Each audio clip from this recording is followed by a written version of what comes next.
Sahabat, bertemu lagi dengan saya, Ferdinand Utahayan di Meloloh Sosialis TV. Kali ini kita mau menyoroti tentang penanganan kasus judi online. Saya melihat, saya harus mohon maaf, saya melihat bahwa tidak ada kemajuan signifikan dari penanganan kasus judi online ini. Tidak ada sesuatu yang sangat membanggakan bagi kita terkait dengan penanganan judi online ini. Mengapa saya harus berkata demikian? Karena saya melihat sekarang dari orang-orang yang telah ditetapkan sebagai tersangka ini, ada sekitar 16 orang, 10 atau 11 diantaranya adalah pegawai Komdigi, Kementerian Digital dan Informatika. Saya tidak menemukan ada upaya mengembangkan selain mereka. Karena mereka ini kan hanya orang-orang bawahan di kementerian yang menjadi pelindung situs judi online.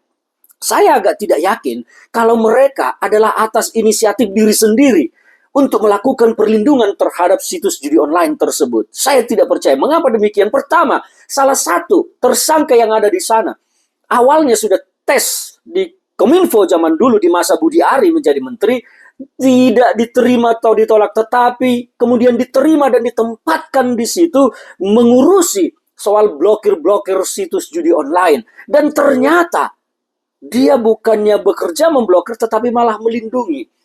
Indikasi ini patut kita tarik benangnya ke siapa yang merekomendasikan dia untuk masuk dan menempatkan dia di sana. Kita harus melihat bahwa kita sesuai perintah Pak Prabowo sebagai presiden harus menyentaskan, menyelesaikan masalah judi online ini karena memang telah membuat masyarakat di bawah menderita.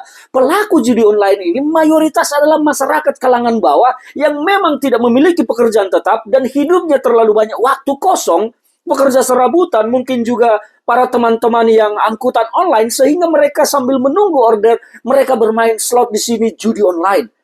Dan akhirnya mereka korban. Karena mesin ini semua sudah disetting untuk kalah. Dan bandar yang akan menang. Korbannya masyarakat di bawah. Dan Prabowo Subianto jelas-jelas memerintahkan untuk memberantas secara tuntas judi online. Tapi kalau saya lihat pengembangan kasus ini, lambat sekali dan tidak mengembang kemana-mana. Tidak ada bandar, tidak ada ini yang tertangkap. Semua hanya pelindung pemain cere-cere. Saya berpikir bahwa harus ada tindakan lebih tegas lagi.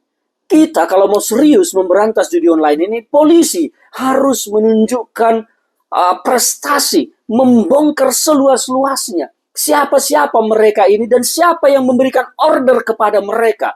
Ini yang belum juga ditelisik. Siapa yang memberikan order kepada mereka untuk melindungi situs ini, siapa yang memberikan mereka uang, siapa yang membayar mereka, belum tersentuh sampai sekarang semuanya.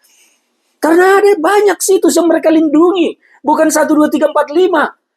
Siapa yang punya itu? Siapa yang membayar mereka? Mengapa itu belum ditangkap sampai sekarang?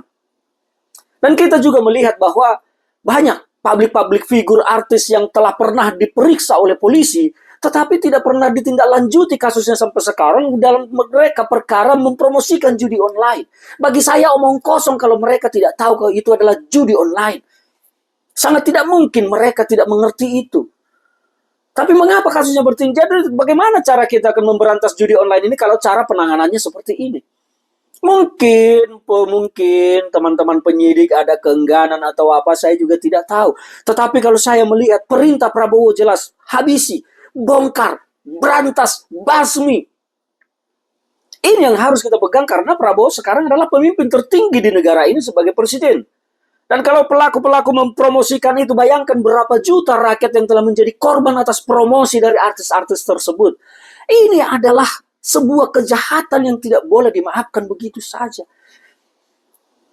Saya berharap bahwa pengembangan kasus ini tidak akan berhenti sampai di sini. Tidak hanya terbatas di mereka, karena mereka menurut saya hanya kelompok-kelompok paling rendah dalam perlindungan situs judi online ini. Mereka itu semua pasti ada. Saya meyakini mereka pasti ada yang memerintah. Mereka masih punya bos. Nah, siapa itu? Kalau mereka tidak mau mengaku, saya berharap bahwa penyidik dan jaksa ketika nanti tuntutlah mereka dengan ancaman hukuman maksimal. Tetapkan TPPU yang ancamannya 20 tahun. Biarkan mereka semua membusuk di penjara kalau mereka tidak mau mengaku siapa yang memerintah mereka, siapa yang membayar mereka. Kalau kita mau serius memberantas judi online ini, saya pikir itu harus dilakukan. Suruh mereka bicara. Kalau tidak mau bicara, ancam nanti bahwa penuntutan akan dituntut maksimum sesuai KUHP.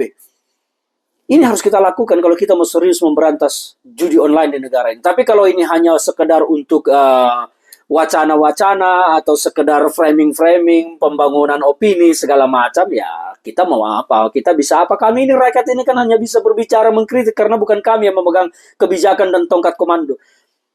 Tapi saya berpikir, saya berharap bahwa pihak kepolisian harus mengembangkan kasus ini. Jangan berhenti hanya di 16 orang ini saja. Telisiklah ke atas, karena mereka tidak mungkin melakukan itu tanpa perintah dari atas. Sangat tidak mungkin.